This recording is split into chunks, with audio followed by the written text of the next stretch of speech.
ये थे आपके questions. Once again public service message आपके लिए। अगर कोई भी कंसल्टेंट या पाकिस्तान में या फिर चाइना में आपके साथ फ्रॉड करता है, सोशल मीडिया अकाउंट है तो एक्सपोज करें, यूट्यूब चैनल है एक्सपोज करें, या फिर फ़िज़िकल कोई ऑफिस है पाकिस्तान में या किसी भी शहर में तो आप उसको एक्सपोज करें। इससे हम सब का भला होगा। अस्सलाम वालेकुम, कैसे हैं आप सब। ये पिछली वीडियो का पार्ट 2 बना रहा हूँ। पिछले व्लॉग्स में आपके इतने कमेंट्स और क्वेश्चंस थे जो एक वीडियो में कवर अप नहीं हो पा रहे थे, तो आज की वीडियो में एडिशनल क्वेश्चंस और कमेंट्स हैं, उनको कवर करने की कोशिश करते हैं। इससे पहले कि हम कमेंट्स और इनबॉक्स सेक्शन में चलें, आज एक पब्लिक सर्विस मैसेज आपकी नज़र। चाइना में एडमिशन के हवाले से जब भी आपके साथ फ्रॉड होता है, ख्वाह वो ऑनलाइन हो या फिर पाकिस्तान में किसी ऑफिस में जाके आपके साथ हो, तो एक काम आपने ज़रूर करना है। अगर ऑनलाइन है तो उस अकाउंट को आपने एक्सपोज करना है। अगर तो आप फिज़िकल किसी ऑफिस में जाके डील कर रहे हैं, वहाँ पर आपको लगे कि आपके साथ फ्रॉड हो रहा है, तो उस ऑफिस का, उन बंदों के नाम अपने सोशल मीडिया पर ले आए।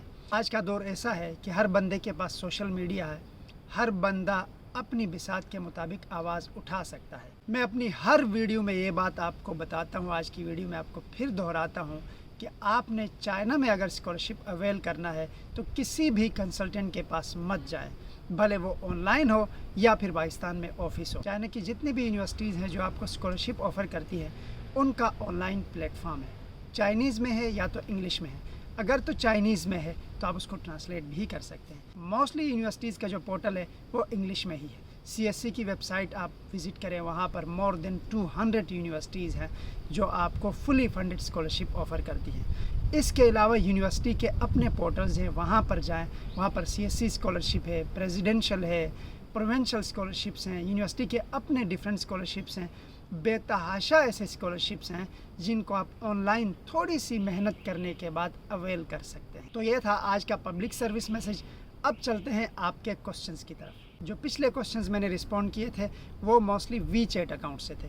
मैं चाइना एडमिशन के हवाले से जब भी व्लॉग बनाता हूं तो मैं अपने सारे प्लेटफॉर्म्स पर अपलोड करता हूं, ताकि हर उस स्टूडेंट को बेनिफिट मिल सके जो चाइना में आके अपनी हायर एजुकेशन परस्यू करना चाहता है। यहाँ पर एक यूज़र हमसे पूछ रहे हैं कि सर, खफे यूनिवर्सिटी ऑफ टेक्नोलॉजी का डिपार्टमेंटल इंटरव्यू के बारे में बता दें, किस तरह का होगा, क्योंकि I have no idea about this and my major is English linguistic and literature. हर यूनिवर्सिटी का इंटरव्यू कंडक्ट करने का एक डिफरेंट वे होता है, लेकिन बहुत ही सिंपल क्वेश्चंस होते हैं ये जो आपसे पूछे जा सकते हैं। उनमें सबसे पहले आपका एजुकेशनल बैकग्राउंड पूछा जाता है। 3 से 4 मिनट आपको बताया जाता है कि tell us about your educational background. उसके बाद सबसे इम्पोर्टेंट और सबसे बेसिक क्वेश्चन जो हर स्टूडेंट से पूछा जाता है वो है your study plan. Why China. Why China के बाद आपसे पूछा जा सकते हैं वाई दिस यूनिवर्सिटी। तो आपको वेल प्रिपेयर्ड होना। सबसे पहली बात ये कि आप चाइना में स्टडी क्यों करना चाहते हैं, आपका स्टडी प्लान क्या है। उसके बाद आपने इस यूनिवर्सिटी को चूज़ क्यों किया। आपके पास स्ट्रॉन्ग आर्गूमेंट्स होने चाहिए कि वाई दिस यूनिवर्सिटी। और ये सारी बातें ये शो करती हैं कि आपने बैकग्राउंड रिसर्च की है, आपने यूनिवर्सिटी के बारे में पढ़ा है, आपने अपने डिपार्टमेंट के बारे में पढ़ा है, और आपको इस यूनिवर्सिटी के बारे में मुकम्मल नॉलेज है। वाई चाइना में बहुत सारी चीज़ें आती हैं। आपका फोकस होना चाहिए कि जिस फील्ड में आप आ रहे हैं उसमें चाइना क्यों आना चाहते हैं। Why not western countries, why not Asian other countries.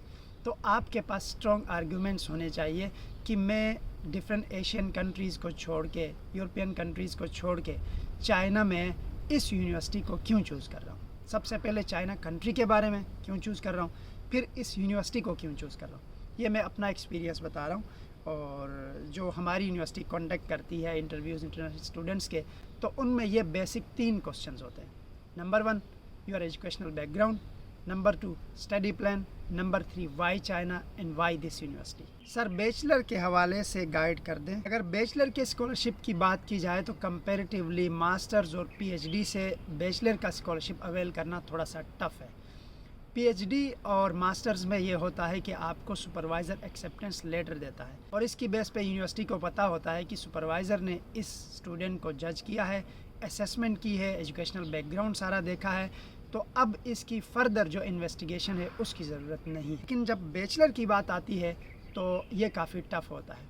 इसमें आपकी पर्सनल अचीवमेंट्स होती हैं, आपका एजुकेशनल बैकग्राउंड, आपकी CGPA, आपका ईच एंड एवरीथिंग बहुत ज़्यादा डीपली यूनिवर्सिटी असेस करती है। आपको बताऊं कि बैचलर में आपका स्टडी प्लान अगर बहुत अच्छा हो, अगर आपका स्टडी प्लान, जैसे मैंने आपको पहले बताया, why China, why this university, ये अगर आपका इम्प्रेसिव हो तो फिर आपके एडमिशन मिलने के चांसेस बहुत ज़्यादा होते हैं। भाई पूछ रहे हैं कि what is the last date to apply for CSC scholarship. CSC scholarship की 2 इंटेक्स हैं, एक सितंबर है और एक मार्च है। मार्च अभी गुजर गई है और सितंबर इंटेक इस वक्त चल रही है। भाई पूछ रहे हैं कि टोटल एक्सपेंसेस कितने होंगे स्कॉलरशिप पर।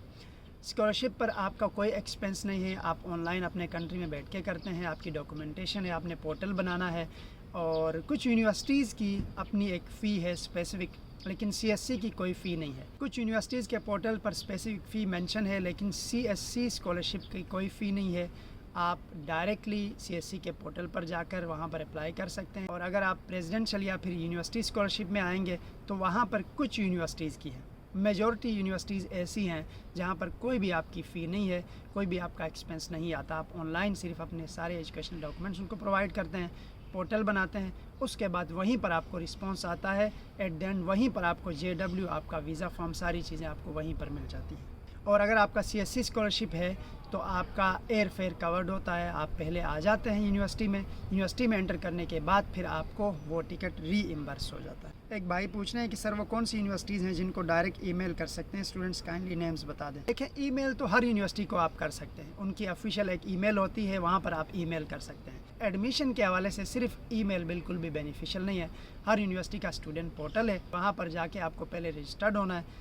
इस पर मैंने एक कंप्लीट वीडियो बनाई है कि आपने कैसे अपना यूनिवर्सिटी पर पोर्टल बनाना है, वहाँ पर जाकर रजिस्टर कैसे होना है, फिर स्पेसिफिक प्रोग्राम्स चूज़ करके वहाँ पर अप्लाई कैसे करना है। तो ये प्रोसीजर है। आप डायरेक्ट अगर ईमेल करेंगे तो माइट बी पॉसिबल कि आपको वहाँ पर रिप्लाई ना मिले, लेकिन अगर आप पोर्टल बनाते हैं प्रॉपर, वहाँ पर रजिस्टर्ड होते हैं, अपने सारे डॉक्यूमेंट्स अपलोड करते हैं और प्रॉपरली अप्लाई करते हैं तो डेफिनेटली आपको रिप्लाई आएगा और आपको फ़र्दर फिर सारी चीज़ें वहाँ पर बताई जा सकती हैं। एक भाई पूछ रहे हैं कि अगर हमें यूनिवर्सिटी से रिप्लाई आए तो हमें आगे क्या करना होगा। देखिए, यूनिवर्सिटी आपको 2 सूरतों में रिप्लाई कर सकती है। एक तो आप रिजेक्ट हुए तो आपको रिप्लाई आएगा, एक अगर आप एक्सेप्ट हुए तो आपको रिप्लाई आएगा। अगर तो आप रिजेक्ट हुए तो डायरेक्टली आपको ईमेल आएगी कि आप हमारे एडमिशन क्राइटेरिया पर पूरा नहीं उतरते, लिहाजा हमारी तरफ से आप रिजेक्ट हैं। अगर एक्सेप्टेंस आती है तो आपको सीधे ईमेल आएगी कि you are accepted by this university. और इसके अलावा एक तीसरी सूरत भी हो सकती है जिसमें आपको बताया जा सकता है कि आप फर्दर डॉक्यूमेंट्स प्रिपेयर रखें। फॉर एग्जांपल, अगर आपका मेडिकल सही नहीं है या आपका पुलिस कैरेक्टर एक्सपायर्ड है या आपकी डिग्रीज़ में कहीं पर कोई प्रॉब्लम है तो वो आपको फर्दर आपके डॉक्यूमेंट्स की वेरिफिकेशन मांग सकते हैं। लेकिन यहाँ पर 2 सूरतें ऐसी हैं जो मैंने मोस्टली स्टूडेंट्स की देखी है। अगर आपके डॉक्यूमेंट्स का कोई प्रॉब्लम होता है या वेरिफिकेशन में कोई इशू होता है या कोई डॉक्यूमेंट आपका फेक होता है तो डायरेक्टली ये रिजेक्शन की तरफ जाता है। अगर तो आपको पुलिस कैरेक्टर में या फिर मेडिकल में या फिर दूसरे किसी डॉक्यूमेंट में इशू पाया जाता है या एक्सपायरी होती है कोई डेट पासपोर्ट वगैरह की, तो आपको फिर फर्दर वो डॉक्यूमेंट दोबारा प्रोवाइड करने को कहा जाता है। लेकिन फेक डॉक्यूमेंटेशन की सूरत में आपको डायरेक्टली रिजेक्शन की ईमेल आ सकती है। एक भाई कह रहे हैं कि सर डॉक्यूमेंट्स अपलोड नहीं हो रहे हैं, क्या करें। डॉक्यूमेंट्स अपलोड ना होने की बहुत सारी रीज़न हो सकती है। एक तो आपका अगर नेट स्लो है तो भी डॉक्यूमेंट्स अपलोड नहीं होते हैं ईजिली। फॉर्मेट का भी बहुत इशू आता है। बाज़ यूनिवर्सिटीज़ वहाँ पर मेंशन करती हैं कि आप यहाँ पर PDF फॉर्मेट अपलोड करें। कुछ यूनिवर्सिटीज़ मेंशन करती हैं कि आपने MS फॉर्मेट अपलोड करना है। तो जहाँ पर MS है वहाँ PDF करेंगे तो आपके डॉक्यूमेंट्स अपलोड नहीं होंगे, या जहाँ पर PDF का बताया गया आप वहाँ पर MS अपलोड करते हैं तो आपके डॉक्यूमेंट्स अपलोड नहीं होंगे। तो इसलिए आपने पहले अपने डॉक्यूमेंट्स कन्वर्ट करने फिर जाके अपलोड करना। एक भाई पूछ रहे हैं और इधर अप्लाई करके फिर उधर CSC में करना होता है या CSC में फिर यूनिवर्सिटी में। देखिए, CSC के लिए पहले 2 यूनिवर्सिटीज़ थी, अभी आप एक में अप्लाई कर सकते हैं। CSC के लिए आप सिर्फ एक यूनिवर्सिटी चूज़ कर सकते हैं, लेकिन प्रोविंशियल, प्रेसिडेंशियल या यूनिवर्सिटी स्कॉलरशिप आप जितनी मर्ज़ी चूज़ कर सकते हैं। आप हर यूनिवर्सिटी के पोर्टल पे जाएं, वहाँ जाके अपना पोर्टल बनाएं, अपना ईमेल रजिस्टर करें, आप बेतहाशा यूनिवर्सिटीज़ में अप्लाई कर सकते हैं। ये थे आपके questions. Once again public service message आपके लिए। अगर कोई भी कंसल्टेंट या पाकिस्तान में या फिर चाइना में आपके साथ फ्रॉड करता है, सोशल मीडिया अकाउंट है तो एक्सपोज करें, यूट्यूब चैनल है एक्सपोज करें, या फिर फ़िज़िकल कोई ऑफिस है पाकिस्तान में या किसी भी शहर में तो आप उसको एक्सपोज करें। इससे हम सब का भला होगा और हम सब अपने फ्यूचर को बनाने के लिए यहाँ पर आते हैं।